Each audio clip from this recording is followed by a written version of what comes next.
بسم اللہ الرحمن الرحیم ایاک نعبد و ایاک نستعین۔ کلاس آج ہم انشاءاللہ پاکستان بننے کے بعد کے جو پاکستان کو مسائل درپیش تھے ان کے اوپر چند ایک باتوں کو ڈسکس کریں گے جو کہ ہماری مطالعہ پاکستان کی کتاب کا موضوع ہے۔ تو انہی میں چند ایک چیزیں ہیں پاکستان کے ابتدائی مسائل اور ان کا حل، یعنی کہ ریاست پاکستان کو بننے کے بعد جو سب سے پہلے جن مشکلات کا، جن پریشانیوں کا، جن چیلنجز کا سامنا کرنا پڑا ان کو ہم ون بائی ون دیکھتے ہیں انشاءاللہ، اور پھر دیکھتے ہیں کہ پاکستان نے ان کا کیا حل کیا اور حل کرنے میں کامیاب بھی رہا یا نہیں رہا۔ سب سے پہلے نمبر پر ہمارے پاس موجود ہے ریاستوں کی تقسیم کے مسائل۔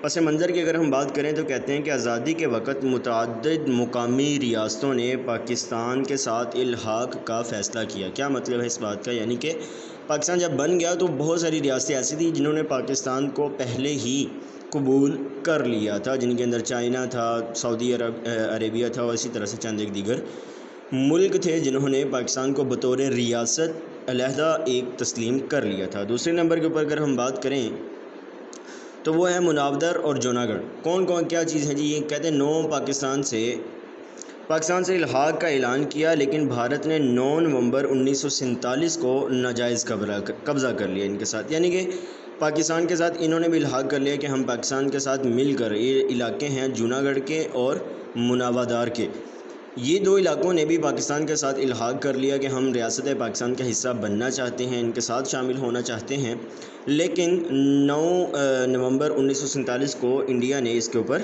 قبضہ کر لیا۔ آگے اگر ہم بات کریں ریاست کشمیر کی، تو ریاست کشمیر میں کشمیری عوام پاکستان میں شامل ہونا چاہتے تھے، مگر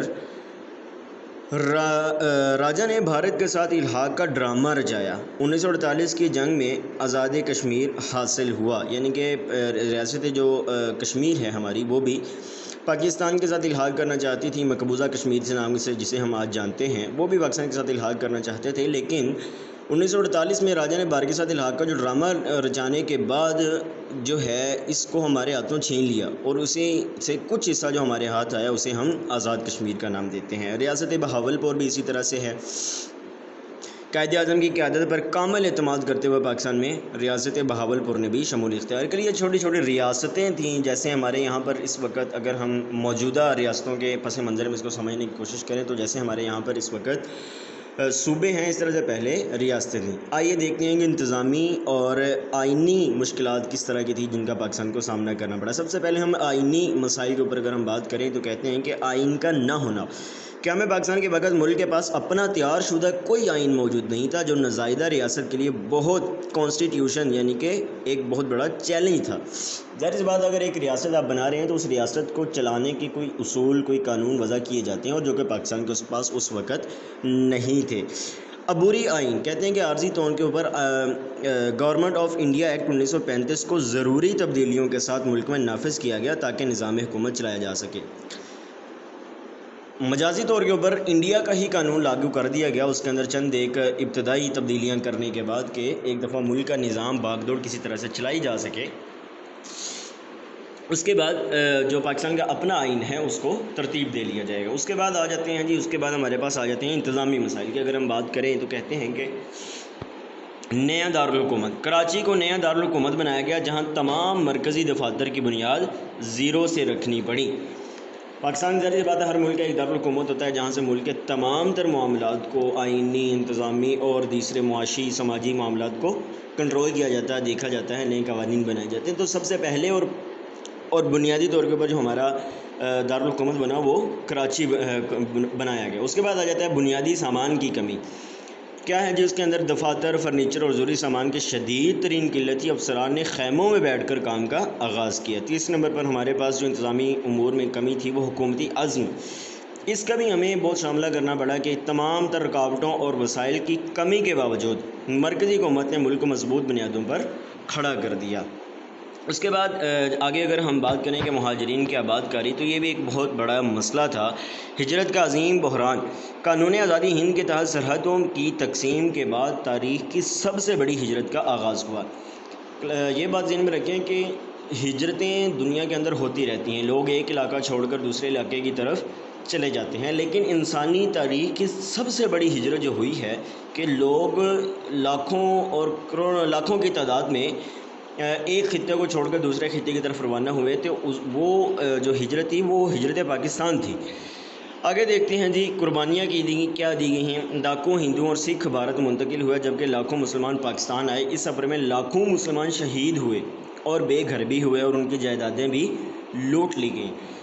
اب برصغیر کے اندر آپ کو پتہ ہے کہ ہندو مسلم فسادات تو بہت زور و شور سے تھا، اور اسی طرح سے جب ہندوؤں کو چھوڑ کر مسلمانوں نے اپنے خطے یعنی کہ ریاست پاکستان کی طرف ہجرت کا اعلان کیا اور نکلے، تو ریاستوں کو چھوڑنے کے بعد وہاں کے لوگوں نے مسلمانوں کے پر بہت ظلم و ستم ڈھائے، جن کے اندر شہید کرنا، عورتوں کی عزت لوٹنا، بچوں کا قتل کرنا، مال و جائیداد کے اوپر قبضہ کرنا، یہ سارے مسائل پاکستان کو درپیش رہے ہیں۔ عوام کا بے مثال جذبہ کہتے ہیں کہ پاکستانی قوم اور حکومت نے بے مثال ایثار کے ساتھ ان مہاجرین کے لیے خوراک، طبی علاج اور فوری عارضی رہائش کا انتظام بھی کیا۔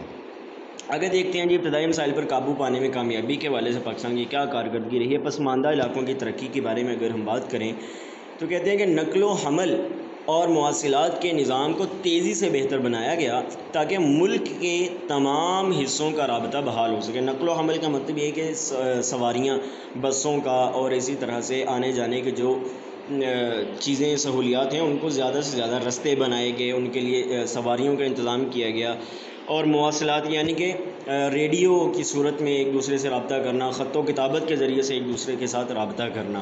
دفاعی استحکام کی اگر ہم بات کریں تو کہتے ہیں کہ محدود وسائل کے باوجود افواج پاکستان میں نوجوانوں کی منظم بھرتی کر کے فوج کو مضبوط اور منظم دفاعی قوت بنایا گیا ہے۔ ظاہر سی بات ہے، ہر ریاست بننے کے بعد اس کا سب سے بڑا خطرہ ایک یہ بھی ہوتا ہے کہ اس کے وجود کو سلامت رکھا جائے، اور وہ کسی بھی صورت بغیر فوج اور نوجوانوں کے کسی بھی صورت اس کو باقی رکھنا بچتا ہی نہیں ہے۔ اس کے بعد جو پاکستان کو مسائل درپیش آئے ہیں وہ ہیں معاشی انتظامات۔ کیا ہیں جی؟ کہتے ہیں کہ روزگار کی فراہمی کے لیے سرکاری ملازمتیں دی گئیں اور صنعتی ترقی کے لیے نئے کارخانے اور ملیں قائم کی گئیں۔ پاکستان کے اندر ریاست کے اندر معاشی انتظامات کی اگر ہم بات کریں تو یہ پاکستان کو بہت زیادہ کبھی مشکلات کا سامنا کرنا پڑا اس وقت میں، کیونکہ جو ملیں تھیں، صنعتی چیزیں تھیں، وہ ساری انڈیا نے اپنے حصے میں کر لی تھی، ان کے اوپر قبضہ کر لیا تھا، اور ان کی مد میں حاصل ہونے والی رقم بھی مکمل طور پر ریاست پاکستان کو ادا نہیں کی گئی۔ آگے اگر ہم بات کریں کہ مہاجرین کا مستقل حل، ہندوستان سے آنے والے لاکھوں مہاجرین کو خوراک، روزگار اور مستقل رہائش کی سہولیات فراہم کر کے آباد کیا گیا۔ یہ ایک بہت مشکل مرحلہ ہوتا ہے کہ اتنے سارے لوگ لاکھوں کی تعداد میں ایک ریاست کے اندر آئیں، اور پھر آپ ان کی ان ساری چیزوں کو، ضروریات کو مد نظر رکھتے ہوئے اپنے تئیں مکمل کوشش کریں اور پھر ان مسائل کا حل کریں۔ امید ہے انشاءاللہ آپ کو آج کا لیکچر سمجھ آ چکا ہوگا۔ اللہ تعالیٰ آپ کو ہمیں ناصر ہو۔ السلام علیکم ورحمۃ اللہ وبرکاتہ۔